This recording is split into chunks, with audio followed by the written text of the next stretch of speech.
Hello everyone, Matrix here from the Grim Reapers. I hope you're all very well and welcome back. A short while ago you may remember I did a review of Winwing's Airbus A320 Flight Control Unit, or FCU, and the EFIS control panels.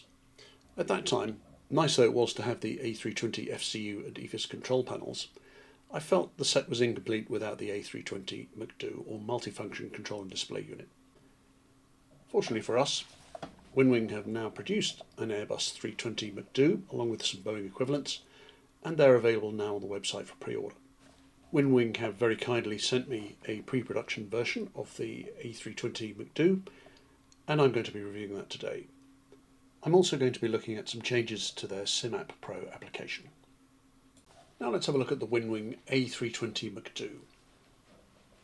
The full title of this piece of equipment is the Airbus A320 Multifunction Control and Display Unit, and this is a picture of it on the right. It's a one-to-one representation of the real Airbus A320 MCDU as found in the A320 series aircraft. It has 74 buttons and they are all active. Fortunately, you don't have to map all of them. It has a TFT panel like the later versions of the MCDU in the real aircraft. The earlier ones had CRTs and were a lot more bulky. Winwing very kindly provide us with all the fittings, tools, screws and equipment you need to mount this device. They also provide us with a very substantial desk clamp, and you'll see that later on in this review. Winwing also provide options for mounting the MCDU in home simulator panels. At the time of making this video, the A320 MCDU was on pre-order for the prices listed at the bottom of the screen. Now let's mount the A320 MCDU, and here it is mounted on my desk. Winwing provide the necessary tools and fixings, as you can see here. Along the top of the MCDU are some annunciator lights, and the two white blobs are for automatically adjusting the brightness level of the screen. Now let's remove it from the desk and have a look at the mounting hardware. As you can see, Winwing provide a very substantial mounting clamp, and that provides for a nice secure fitting on the desk. Winwing also provide their standard side mounts and the standard self-adhesive pads, which I'm not using in this application. For connection to your PC, at the back we've got two recessed USB-C ports, one for data and one for power. Now I've mounted the device and powered it up, and it's showing the Winwing logo. So now, as a demonstration, I've started Microsoft Flight Simulator 2024 Airbus A320, and I've got it powered up with the batteries on and the ground power selected. We're going to start a flight from Gatwick to Grenoble. I'll bring up a camera feed of the hardware MCDU on the left, and you can see how it responds compared to the simulator on the right. First page to look at is the data page. Make sure you've got the right aircraft, the right engines, and the right database. This one you can see is well out of date. Any other details you can change, and generally you leave the software status cross-load alone unless you need to use it. First thing we're going to do is to go to the init page, and you can see there are a number of orange boxes. These are mandatory items to fill in. We'll try a company route, normally stored in the real aircraft database, but in this case not actually in a database. So we use the city pair ICAO codes, Gatwick, Echo Golf Kilo Kilo, and Grenoble, Lima Fox, Lima Sierra. Pop that into the from to prompt, and you can see that the database knows both of those. So put in flight number. Zulu Bravo used to be the Monarch code, so 997 is a flight number. Cost index, anything from 0 to 999. 33 was a reasonable cost index, but now they tend to be a bit lower as fuel is a bit more expensive. If you just fly in a sector, you'll have a history wind stored, and you can use that for the return sector. Back to the init page, and you can see the irises are not yet switched on. So in order to bring them up, we need to find the switches and turn them on, and they're in the top left of the overhead panel. Number 1 on the left, oddly number 3 in the middle, and number 2 on the right. If you look back at the MCDU iris init page, you can see that the irises are now on and they're aligning on GPS. Cross-check the reference, make sure it's in the right place, and then you can align on ref. Confirm on align, and the MCDU's correction, the irises are now aligning. Two arrows at the top right indicate another page to fill in, and here we have the zero fuel weight and C of G to fill in. We'll pause there and go to the A320 mass and balance page on the EFB, and we'll put in a representative ski load. 155 passengers, slightly heavy on the cargo as we're carrying a load of skis and boots, so let's make that around about the 2.5 tons. And fuel, we'll stick on about 6.5 tons, probably a bit much, but the weather's not very good at Grenoble, so a bit of extra fuel helps. We'll need to load this in the aircraft. So select load aircraft, and in this case we'll do it instantly. You'll see that the zero fuel weight and the CFG both change, and we need to remember those numbers for later on. Bring up the MCDU again, and we can type those numbers we've just remembered into the init page. You'll see that the boxes are orange, so this is a mandatory item to fill in. Those values are both pretty reasonable, and if you don't fill in the block fuel, you can do some fuel planning using the MCDU, but it tends to be really economical and not really give you a very reassuring amount of fuel. We've already decided the block fuel though at 6.7, so we fill that in. Page along again, and you get back to the original init page. At this stage, the init process is complete, and now we can look at the flight plan. We're departing from Gatwick, runway 26 left, so let's select that. You'll notice some of the prompts are in yellow, which indicates a temporary insertion. What we'll do at this stage is have a look at the runway and performance, and we'll select Gatwick, runway 26 left, and you can change the conditions for takeoff here. You'll note on the right hand side you've got a reproduction of the MCDU page. Once we've done the calculations, that will come up with some performance figures for takeoff, which we'll then copy into the MCDU itself. So we'll synchronise the load sheet NAS here. That populates those two boxes, and we'll synchronise the weather. Gives us conditions for departure. Hit calculate, churns away for a couple of seconds, and comes up with the performance figures. Now we can bring up the MCDU again, but before we do that, we'll switch the nav display to plan mode, and we'll switch back to the MCDU and insert some details for the flight plan itself. So back with the MCDU now, and you can see some of the prompts are in yellow. We'll insert that to make it active. At the moment we've got no details of the departure, we've just got the runway. So let's bring up the departure page. We know we're going off 26 left, and what we want to do is find the departure page. Again, two arrows at the top right. We need to page along to the next page. I know from Gatwick we need a C for departure. C for 5 Mike is off 26 left, the 1X is off 26 right. Again, that's yellow, it's temporary insert.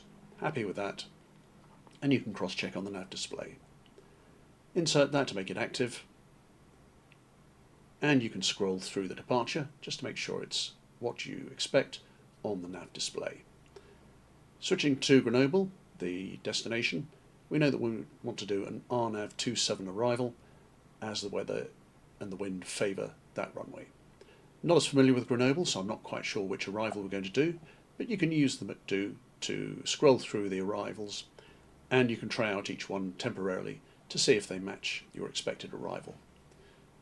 So I'll just scroll through these one at a time, check them on the nav display, and select an appropriate arrival.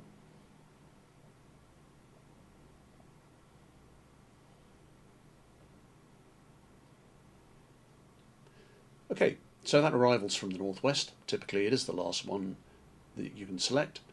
That looks good. Check it on the nav display again. The other thing we need to enter here is the approach via. We've noticed that Arbonne is on the arrival, so we'll put that in. Happy with that, and we'll make that active. Again, scroll through the nav display just to check that your flight plan is what you want.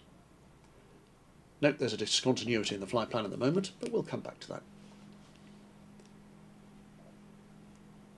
So that's the full arrival into Grenoble, runway 27. And you can see that the missed approach is also inserted. Switch back to arc on the nav display, and you can see the arcs are in red, which indicates the iris is not fully aligned. So I'll skip back to the discontinuity. Normally we'd insert a load of airways here, or a company stored flight plan would put those in for us.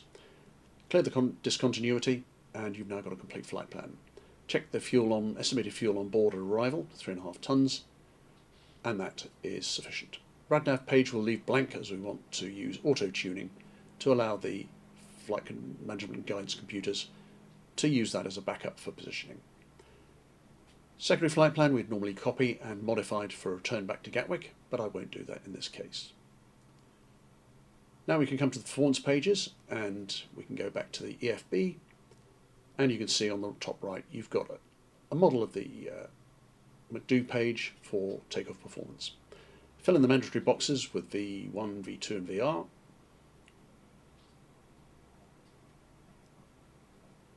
And you can fill in flap and trim settings, takeoff shift if you're departing from an intersection, and flex takeoff temperature. So that's the flap and the trim setting in. They're both consistent. Flap 2 is rather unusual at Gatwick, but we put in the flex takeoff temperature of 68, and that probably accounts for the flap 2 setting. Normally it would be 1+F.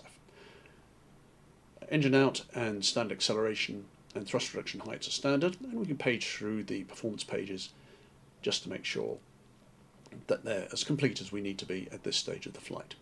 Here's the approach page on the MCDU, and we don't need to fill that in just yet as the prompts are in blue rather than amber boxes. And that basically is the pre-flight preparation for the A320 MCDU for a flight from Gatwick to Grenoble. Now let's have a look at the SimApp Pro changes that Winwing have introduced with the latest patch to SimApp Pro. The patch we're talking about is version 1.16.25, and the changelog for the patch is at this URL. This particular patch was released a week before this recording was made, and that was the week ending the 24th of January 2025. If you haven't updated to this patch, I suggest you do so as soon as you see this video. They introduced some small bug fixes in this patch, but the main thing was the introduction of font customization for game peripheral displays. Here's a screenshot of SimApp Pro. As you can see, the latest patch number, but the support data is in Chinese, so it's of not much use to English speakers. Here I've opened Winwing SimApp Pro, and you can see the devices I've got connected to the PC at the top left. The 320 MCDU on the left, and the A320 flight control unit and EFS control panels.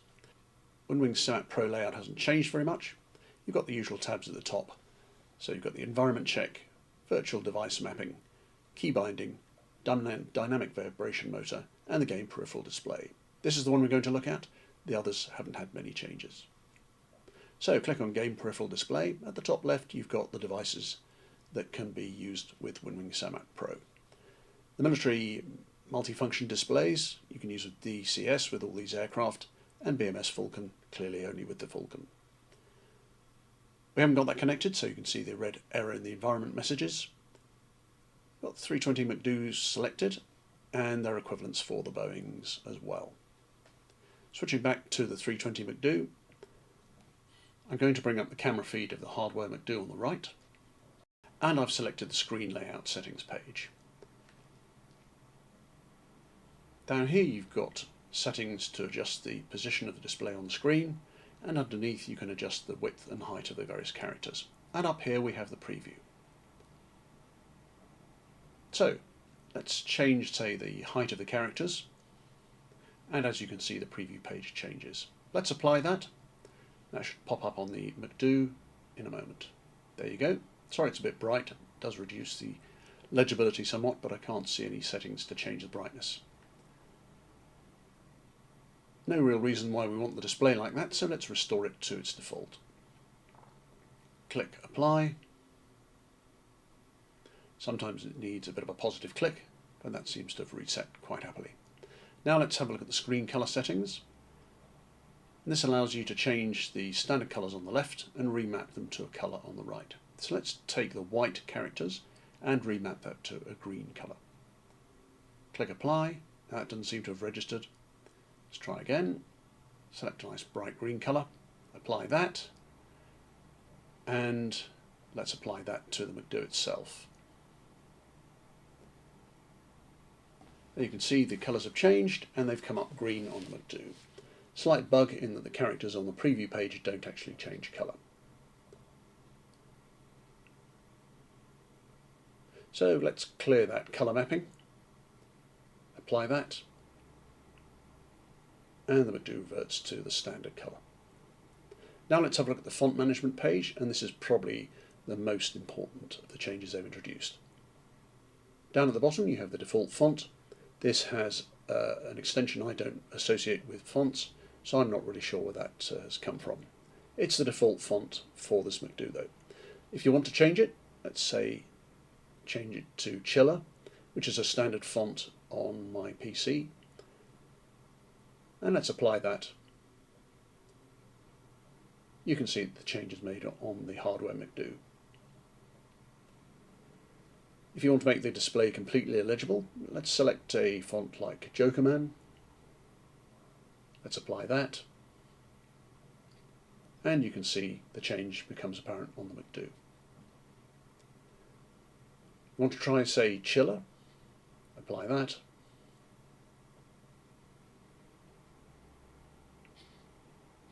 And again the MCDU changes. Not sure why you'd want to use these fonts on the MCDU, as the default is entirely fine. So let's revert to the default font setting.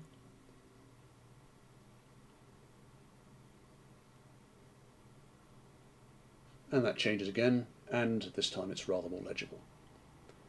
You can install fonts from your PC, or you can select from a list. And that is a quick summary of the changes to font management for the A320 MCDU. There's a slight bug in SimApp Pro at the moment. If you go back to the device tab, you'll see that devices are no longer registered. But if you switch to the settings icon on the top right, and then back to the device tab, you'll see the device is restored. That is a quick summary of the changes to the latest patch for SimApp Pro.